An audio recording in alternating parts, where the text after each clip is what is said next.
Le Zohar ce matin, Parashat Tzav, le Zohar, il va parler de la fin de la fête de Sukkot. Quel est le jour de la fin, le 7e jour de la fin de la fête de Sukkot? C'est Hoshana Rabbah. Qu'est-ce qu'on fait à la fin de la prière de Hoshana Rabbah? On a fait la Hakafot. On a fait la prière, on a fait le Moussaf, on a fait la Hakafot. Comme pendant tout le 7 jours de... Mais qu'est-ce qu'on fait à la fin de la prière de Hoshana Rabbah? Nous sortons de la synagogue. Chacun, il a 5 branches de Arava, feuilles de sol, Arava. Et on sort dehors et on frappe le sol, le parterre, nu, sans de tuiles, sans de moquettes, rien du tout. Et là, on frappe, Habit, Vela, Barir, on frappe et on fait pas bracha. Ça, c'est quelque chose qui a été instauré par les prophètes en retour de Babylone. C'est quoi la représentation de ça? Il dit, regardez, nous avons dans chaque main 5 doigts. 5 doigts à droite, 5 doigts à gauche. On a 5 orteils. Okay? Pourquoi 5? Pourquoi Akadosh Baruch Hu n'a pas fait qu'on a 6 ou 4? Regardez, on dit que Goliath, c'est lui qui David Amelech s'est battu, il a descendu, il avait 6 doigts. Il avait 6 doigts. Okay? Il y a une question dans la halakha, est-ce que 6 doigts, c'est un moum? C'est un défaut physique. On dit que 6, c'est... Pourquoi? Il a 6 doigts. Qu'est-ce qu'il y a? Okay? Il y a une question. Quelqu'un qui a 6 doigts, est-ce qu'il a le droit de faire une chirurgie plastique pour enlever la... Alors on te dit, s'il est déjà marié, il n'a pas le droit. S'il n'est pas marié, et ce doigt supplémentaire va lui causer comme un blocage pour se marier parce que les filles ne voudront pas de lui, alors il pourra le faire. Une fille, c'est sûr qu'elle peut. Comme une fille peut faire une chirurgie plastique du nez. Un homme n'a pas le droit de faire une chirurgie plastique du nez. À moins qu'il ne trouve pas un chidour, il n'arrive pas. Ça veut dire que la chirurgie plastique, c'est pas si simple, c'est pas un permis. Pourquoi? Tu es en train de déformer le corps que Hachem t'a donné. Si Hachem voulait que tu sois comme ça, tu es comme ça. Maintenant, tu dis, comment je peux me marier? Comment je peux avoir des enfants? Si c'est une fille, c'est plus délicat. Alors on dit, oui, la fille, elle a besoin de ça. C'est quelque chose pour la beauté de la femme. C'est ça, Botox, c'est tout ça. Mais exact. Mais les hommes, c'est pas si simple. S'il y a une raison valable, alors il demandera un rabbin et il fera son chirurgie plastique. Mais pour te dire 6 doigts, c'est un défaut physique. Pourquoi il y a 5? Les 5 doigts représentent les 5 lettres finales alphabétiques. Nous avons 22 lettres alphabet. Aleph, Bet, Gimel, Dalet, Dalet, He, Vav, Zayin, jusqu'à Taf. Là, tu arrives à Taf, il y a 5 lettres finales. Il y a Kaf Sophite, il y a même Sophite.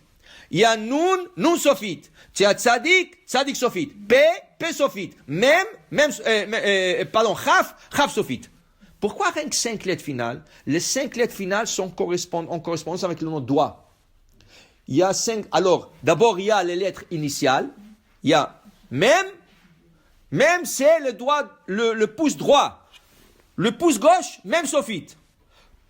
Index droit, Nun. Index gauche, Nun Sophite. Majeur droit, Tzadik. Majeur gauche, Tzadik Sophite. Annuaire droit, auriculaire. Non. Auriculaire. Annuaire droit, paye. Annuaire gauche, paye Sophite. Auriculaire droit, Chaf. Auriculaire gauche, Chaf Sophite. Les 5 doigts de gauche représentent la rigueur. Le lettre finale d'alphabet, pourquoi il y a des lettres finales d'alphabet? Pourquoi il n'y a que 5? Pourquoi il n'y a pas Aleph Sophite? Pourquoi il n'y a pas Gimel Sophite? Ça, on appelle ça les lettres de la rigueur. Ils représentent la rigueur. Okay? Maintenant, il y a des versets aussi qui sont en correspondance. C'est très long et compliqué. Mais ça, c'est les 5 lettres alphabétiques finales représentent la rigueur. 5 branches d'Arava. On prend le côté rigueur, on sort dehors. Qu'est-ce qu'on fait avec la rigueur? On la frappe par terre. Quand tu frappes, tu dois penser à chaque frappe à une de lettres finales.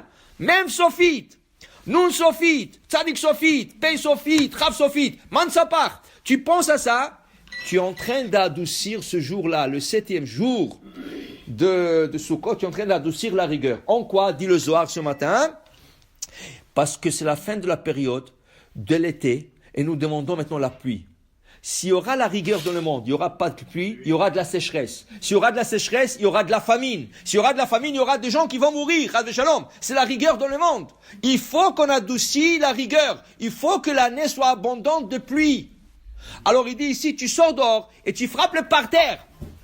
Parce que c'est le parterre qui a besoin. C'est le parterre qui a besoin la pluie. Okay?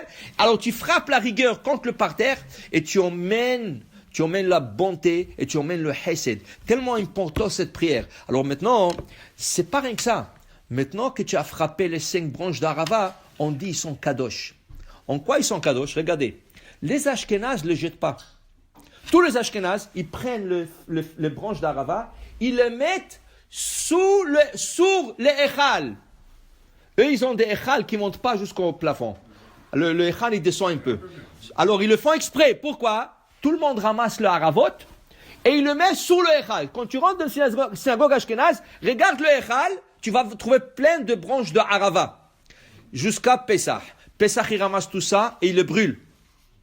Pour ne pas le jeter, c'est kadosh. Ça adoucit la rigueur, ça t'a fait du bien, ça. Pour nous, qu'est-ce qu'on fait avec? Pour nous, qu'est-ce qu'on fait avec? Nous, on le garde. Et s'il y a des enfants qui ont des cauchemars, n'arrivent pas à bien dormir le soir. S'il y a des gens qui ont des cauchemars et donc qui n'arrivent pas à dormir, tu prends quelques feuilles de ça, tu le mets dans un sachet, tu le mets sous l'oreiller et tu vas voir qu'il va bien dormir. Tu vas en route. Prends un petit sachet avec le feuille de harava que tu as frappé toi. Ramasse-le, mets-le dans la voiture.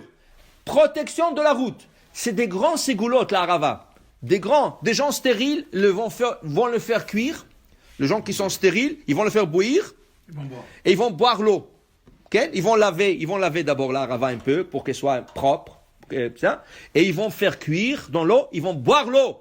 Et ils vont devenir comme une fusion un thé de harava, et ils vont devenir, avoir des enfants. Plein de segoulottes. Pourquoi? Parce que cette harava-là, elle a adouci la rigueur. Alors de ça, il parle le Zohar. La harava, les 5 branches d'harava qu'on frappe par terre, c'est pour adoucir la rigueur et emmener la bonté de le monde. Baruch Adonai Leolam. Amen ve Amen.